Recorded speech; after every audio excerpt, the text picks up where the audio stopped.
Do you want early access? Do you want uncut reactions? If so, then check out our Patreon. Link in the description down below.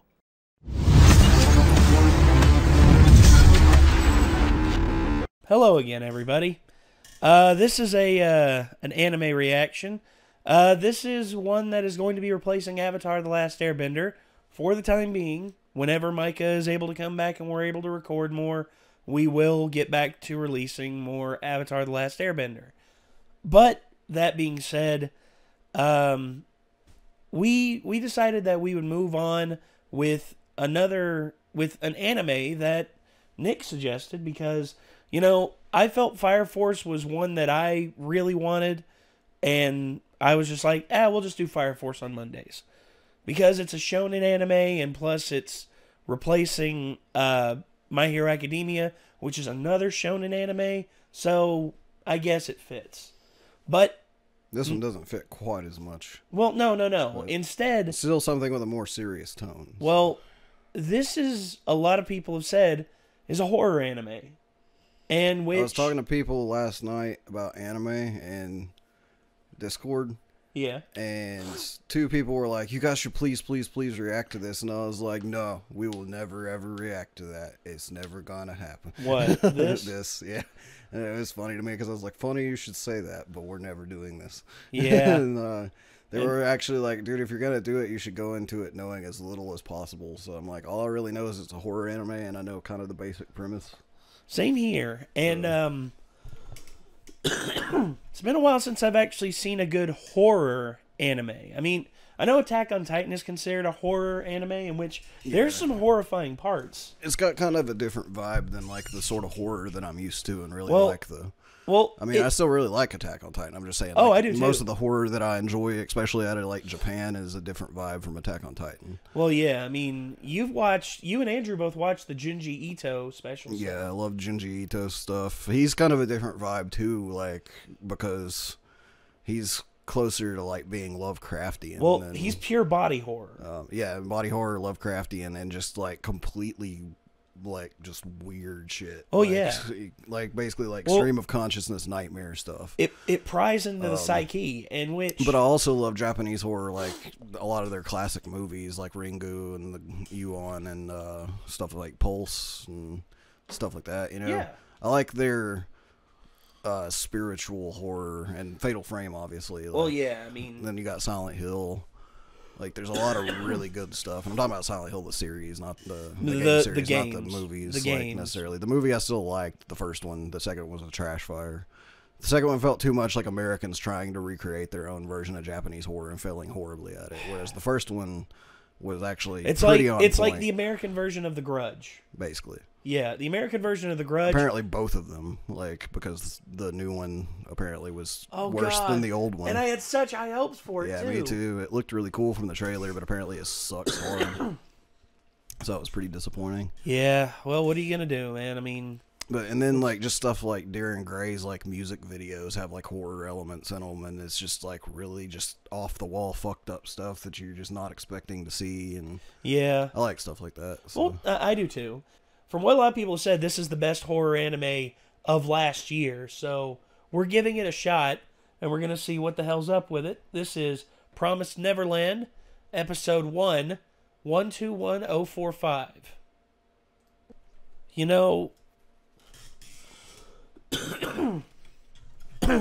the ways of how a person handles grief was reflected very well with how Emma handled it right there. Something that I thought was pretty cool was like how they put the expressions of people in like horror movies on the faces of these anime characters, essentially. Yeah. Like the animation for their faces was like on point for well yeah, like, when they were under the vehicle and everything. And witnessing Connie getting put in like the vat. holding their hands over their mouths and stuff, you know. Well, yeah, because you don't want to make any noise. Yeah, they did that like a lot more realistically than a lot of anime I think would have. Also, the way a lot of anime has that one generic expression for fear, you know, but like they put like a lot more on their faces than that. Yeah, I mean, well, that's like that, you know, like I don't know how to describe it, but you know, there's the one face they make for people who are scared usually. Well, I know the one you mean. It's like eyebrows high, ears perked back, and just like they using like that sound, like, you know. It's almost like that Japanese Hank Hill. Pretty much like go. Yeah. Whereas here, you could literally see all of the expressions in their head, like the denial, the fear, the betrayal, because when they heard their mother's voice, it was like, holy shit, this can't be happening. This isn't happening, but I'm witnessing it right now. It's happening right in front of me. And then, you see, whenever something truly earth-shattering happens like that to somebody, when they experience trauma like that, the brain often splits in two. There's the side of your brain that believes it, and the side of your brain that doesn't believe it.